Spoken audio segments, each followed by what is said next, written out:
12. novembar 2004. godine. 174. rođendan osnovne škole Ugrin Branković u Kučevu.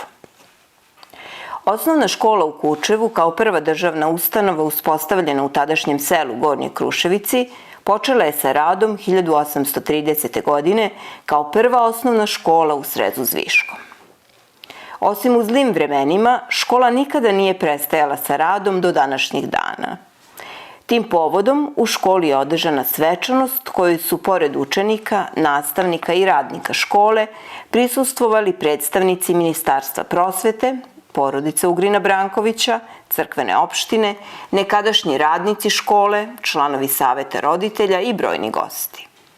Svečanost je otvorila Nada Petković, direktor škole, koja je pozdravila sve prisutne goste, podsjetivši da je ova škola pre 174 godine započela sa 30 đaka i jednim učiteljem, a danas ih u školi radi više od 90.